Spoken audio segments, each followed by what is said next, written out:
بالعناوين. بنين تفجر كبرى مفاجآت كأس الأمم الإفريقية بإقصاء المغرب بركلة الترجيح، محققة عبورا تاريخيا إلى ربع النهائي لملاقاة السنغال المتأهلة على حساب أوغندا بهدف ساديو ماني. مصر المستضيفة تطمح لتجاوز جنوب أفريقيا وبلوغ دور الثمانية. صدام مرتقب بين الكاميرون حاملة اللقب ونيجيريا.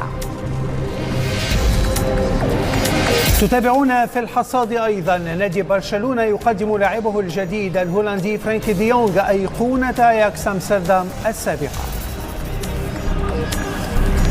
اللجنة الأولمبية الدولية ترفع الحظر المفروض على اللجنة الأولمبية الكويتية بشكل كلي.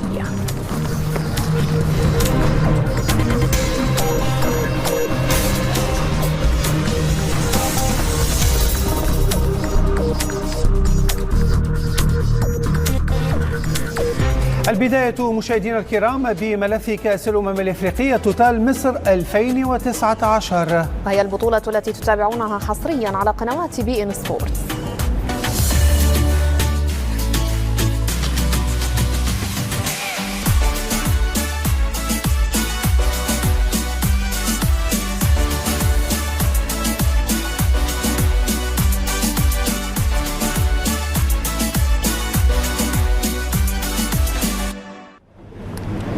حقق منتخب بنين مفاجأة كبرى بإقصاء نظيره المغربي من ثمن نهائي كأس الأمم الإفريقية مصر 2019، وذلك عقب الفوز عليه بركلات الترجيح بعد انتهاء الوقتين الأصلي والإضافي بالتعادل بهدف لمثله، محققا عبورا تاريخيا لدور الثمانية.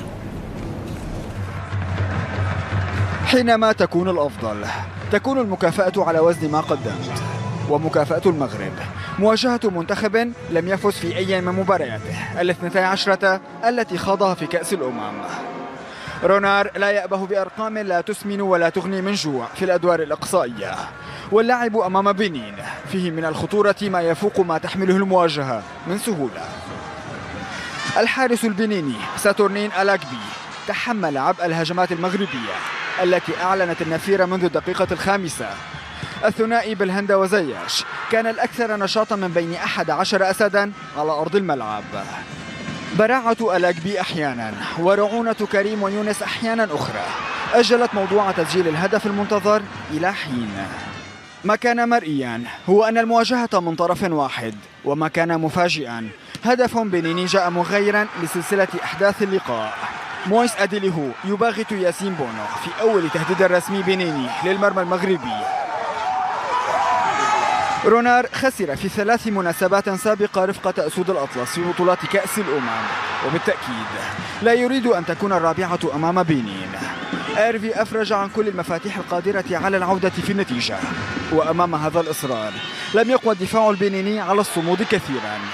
هفوة أمام مبارك بوصوفة الذي أسند مهمة التعديل ليوسف النصيري، والوضعية المغربية انتقلت من حالة التوتر إلى إفراط في الفرحة. التعادل فتح الباب للتفكير في ربع النهائي من جديد، وتحقيق انتصار رابع على التوالي في بطولة واحدة على غرار ما سجل في البطولة اليتيمة التي حمل المغربيون كأسها عام 76.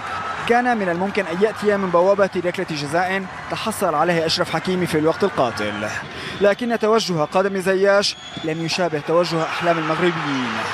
القائم وقف بينهما حائلا. الوقت الإضافي حمل نبأ صادما للفرنسي ميشيل دوسييه، طرد مجاني للاعبه أبدول أدينون لرفضه الانصياع لقرار الحكم. ذلك لم يشفع لأسود الأطلس في تسجيل هدف التأهل. الموقعة تذهب لركلات الترجيح، وسفيان بوفال ويوسف النصيري يهدران ركلتيهما ليفتحا الطريق لتأهل تاريخي لبنين إلى ربع النهائي. إذن خروج مغربي جديد يؤجل حلم اللقب الإفريقي الثاني إلى عامين آخرين على الأقل.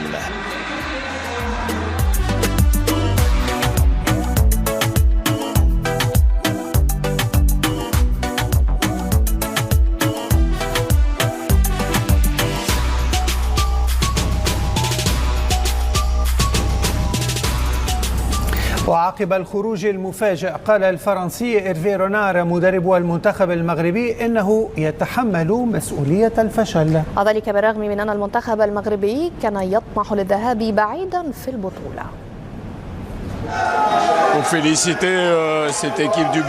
أولا نريد أن نهنئ المنتخب البنيني. كان بإمكاننا وكان في أقدامنا سر النجاح وصنع الفرق.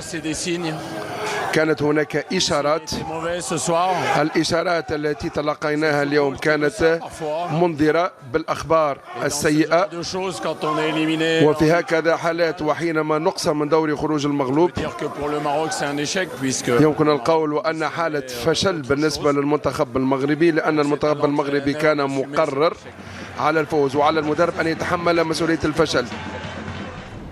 وبشأن موضوع السقوط الصادم للمنتخب المغربي في ملعب السلام، وافانا موفدنا ياسين عراش بالمداخلة التالية. بالفعل خيبة أمل، فشل للمغرب في كأس أفريقيا. المنتخب الذي انطلق بقوة وبشكل مثالي في دور المجموعات للأسف يسقط بطريقة سيئة للغاية بالضربات الترجيحية، وهو الذي كان معول عليه بشكل كبير. لاحظنا اليوم غياب بن عطية بسبب الإصابة، أثر بشكل كبير على جاهزية الدفاع وعلى كذلك قوة دفاع المنتخب المغربي. وتابعنا الهدف الذي جاء من ركنية للمنتخب البنيني، والخطأ الذي كان من مروان مانويل داكوستا في الرقابة. هذا من جهة أخرى تعامل إيرفي رونار مع المباراة والحضور الذهني في ضربات الترجيحية. اللاعبون لم يكونوا على الموعد، وإيرفي رونار في حديثه مع الإعلاميين أتحمل المسؤولية بعد هذه الإقصاء، بعد هذا الفشل. هذه كانت الكلمة من جانب إيرفي رونار، هو فشل للكرة المغربية وفشل للمنتخب المغربي الأول الذي وفرت له كل الظروف، كل الإمكانيات، أفضل ملعب تدريب، فندق من أفضل ما يكون هنا وأفضل ما توفره القاهرة للبعثات. إذن المنتخب المغربي يفشل للأسف، وأكيد أن المستقبل يحتاج لإعادة هيكلة للكرة المغربية بحثا عن تحقيق متطلبات الجماهير المغربية، لأن المنتخب المغربي الأول ونجاحاته الأخيرة غطت على فشل مجموعة من الفئات السنية. منتخب الشباب الذي أقصي، كذلك منتخب الناشئين الذي أقصي كذلك في كأس أفريقيا في تنزانيا. وبالتالي المنتخب الأول الآن والكرة المغربية في حاجة لإعادة هيكلة، في حاجة كذلك لثورة حقيقية حتى تحقق المطلوب وتوازي طموحات الشعب المغربي. الآن المونديال أصبح من الماضي، كأس أفريقيا 2019 أصبحت من الماضي، والتركيز والعمل يجب أن يكون على إعداد منتخب قادر على تحقيق الطموحات في 2021 في الكاميرون، تحقيق الطموحات كذلك والتأهل لمونديال 2022 في قطر. شديد في صفوف الجماهير المغربية بعد خروج منتخب أسود الأطلس مبكرا من كأس الأمم الإفريقية عقب خسارته على نحو مفاجئ بركلة الترجيح أمام بنين في أولى مباريات الدور ثمن النهائية. المزيد من التفاصيل في تقرير مراسلنا الأخضر والي من الدار البيضاء. سيناريو قاس ميز مباراة الأسود بمنتخب بنين. لم يعبر سفراء الأطلس للربع، حيث جرهم منافسهم لركلات الترجيح التي ابتسمت لصالح النخبة الصفراء. ركلات الترجيح وقعت على إحدى خيبات منتخب لاحقته أماني جمهور عريض. ما كناش كنتظروا هذه الهزيمة المرة اللي تلقى الفريق الوطني المغربي، ولا هاد الجماهير كل الحجات داخل المغرب وخارج المغرب جات من بعض اطراف من الجاليه المغربيه عبدوا ربيه من ستراسبورغ، وهاد الشباب اللي تبارك الله جاي من دبي، وهاد السيد جاي هو من كندا، والحمد لله لعبوا كره والحظ ما كيلعب الدور ديالو، وضرب الترجيحيه هذا هو اللي اعترف به السوق. المهم كانت اغلاط في المقابله. كل عام كنقولوا هاد اللاعبين هادو ان شاء الله هما اللي عندنا فيهم الثقه، وان شاء الله غيديروا شي حاجه، ولكن للاسف تنجيو حتى الاخر وتنصدموا. هادشي اللي شفنا اليوم ماشي خايب، هو بالنسبه للاداء هو اداء جيد، اداء زوين، ولكن القدر. المباراة الشاقة كانت بشوق وإرهاق وتفاعل من العيون المنتصبة أمام الشاشات. لحظة بلحظة كانت فصولا مؤثرة على جمهور حالم سقطت آماله الأخيرة. كنتاسفوا اللي خرج المغرب في هذا الدور هذا. كنا مرشحينه زعما هو غيكون بعد على الاقل يدوز للدور الموالي، ولكن للاسف زعما للاسف ونطلبوا سيدي ربي الله يوفقهم مره اخرى ان شاء الله. وحنا قلنا زعما بقى فينا الحال، حسيت بالدموع وهذاك الشيء لحد الان باقي فيا الماتش. يعني ما كانش علينا نخسروا ببيلانتيات وهما كانوا لاعبين غير ب10، يعني ما كانش خاصهم يخسروا. المنتخب المغربي ما عرفش كيفاش يستثمر المحاولات اللي جاتو، يعني صافي بحال اللي نقولوا المعنويات، النيفو طاح المعنويات، بخصوص ضياع ضربة جزاء من طرف زياش. انا بالنسبه لي كنت نفضل لاعب اخر يسجل ذاك ضربة جزاء. خرج الأسود من المنافسة السمراء واكتوت معه الكثير من الأماني. الجمهور حزين في لحظة مؤثرة. الأخضر نوالي، بي إن سبورت، الدار البيضاء. نعود لضيفنا في الاستوديو كابتن ربيع. الصحافة المغربية كانت قلقة من هذه المباراة رغم تأهل منتخب بلادها بالعلامة الكاملة، لأن بين قوسين رونار لا يجيد اللعب أمام الفرق الصغيرة.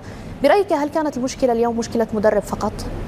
لم تكن هناك مشكلة مدرب، لكن أكيد بأن الجزء الأكبر من المسؤولية يتحملها المدرب، لأن كذلك أعطيت له صلاحيات مطلقة لهذا المدرب وحماية خياراته.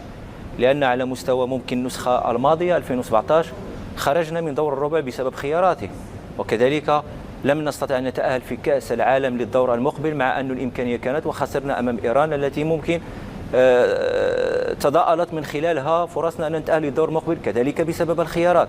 يأتي نفس السيناريو ويتكرر، وبالتالي نلاحظ خيبة الأمل للجماهير المغربية، لأننا أوهمنا بأن هذا المنتخب قادر على أنه يفوز باللقب، وهذا ما لا يمكن. يعني لا يمكن هل أن الانتصارات الثلاثة التي حققها في الدور الأول كانت خادعة بالنسبة للمنتخب؟ كانت خادعة. المباراة الأولى ناميبيا سجل على نفسه. صحيح. مباراة جنوب إفريقيا ضلنا نبحث وسجلنا في دقيقة 89 في الأوقات الميتة، وبالتالي كنا نلاحظ بأن منتخب المغرب يلقى صعوبات وإيجاد الحلول مع المنتخبات المتكتلة، حتى على مستوى المباريات الودية خسرنا مع زامبيا بنفس الأسلوب، ولم يتفطن المدرب لعناده لإيمانه بمجموعة أعتقد بأنه كان بالإمكان